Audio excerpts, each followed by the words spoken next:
नमस्कार भाइयों एवं बहनों, आज का स्पीच भ्रष्टाचार है और मैं उसी पर अपने विचारों का समागम करूंगा। विशेष रूप से राजनीतिक भ्रष्टाचार हमारे देश के गठन के बाद से सब कुछ राजनीतिक नेताओं और सरकारी क्षेत्रों में शासन करने वालों द्वारा तय होता है। हम एक लोकतांत्रिक देश से हैं, लेकिन जो भी सत्ता में आ जाता है तो वह उस शक्ति का दुरुपयोग करके अपने निजी लाभ के लिए धन और संपत्ति हासिल करने की कोशिश करता है। हम लोग खुद को हमेशा अभाव की स्थिति में पाते हैं।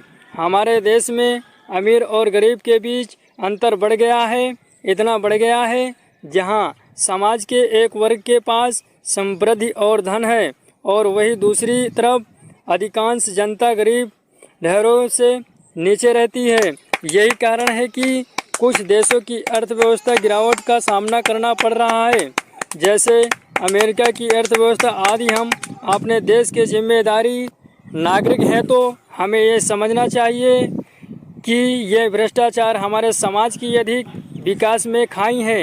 हमारे समाज अपराध को जन्म दे रहा है। यदि हमारे समाज का बहुसंख्यक वर्ग भाव और गरीबी में रहना जारी रहेगा और किसी भी रोजगार का अवसर नहीं मिलेगा तो अपराध दर कभी कम नहीं होगी। गरीब लोगों की नैतिक और मूल्यों की नष्ट कर देगी, जिससे लोगों के बीच नफरत में वृद्धि होगी। हमारे इस मुद्दे को हल करने के लिए और हमारे देश के संपूर्ण विकास के लिए मार्ग प्रस्तुत करने हेतु संघर्ष करने का ये सही समय है। यदि कोई भ्रष्टाचार के पीछे कारणों को विचार और मूल्यांकन करता है, ये अनियमित हो जा सकते हैं। हालांकि भ्रष्टाचार के रोग फैलने के लिए जिम्मेदार कारणों में मेरा मानना है कि सरकार के नियमों और कानूनों के प्रति लोगों का गैर गंभीर रुख तथा समाज में ऐसा प्रतीत होता है जिन लोगों भ्रष्टाचार का अंत करने के लिए नियोजन किया हुए स्वयं अपराधी बन जाते हैं और इससे प्रोत्साहित करते हैं। हालांकि भ्रष्टाचार को रोकने के कानून हैं, जिनमें मनी लॉन्ड्रिंग अधिकतम भारतीय दंड संहिता 1860 और भ्रष्टाचार निवारण अधिनियम 1988 आदि, लेकिन इन कानूनों का कोई गंभीर क्रियात्मक नहीं है। भ्रष्टाचार के पीछे एक और महत्वपूर्ण कारण है, जानते हो क्या है?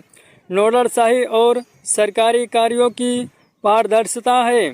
इसीलिए स्थिति बहुत तनावग्रस्त हो गई है और जब तक समाज जनता का कदम न उठाए और सतर्क नहीं हो जाती, तब तक भ्रष्टाचार को हमारे समस्याओं से उखाड़ फेंकना नहीं जा सकता है।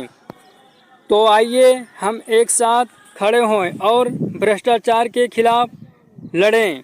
जी धन्यवाद।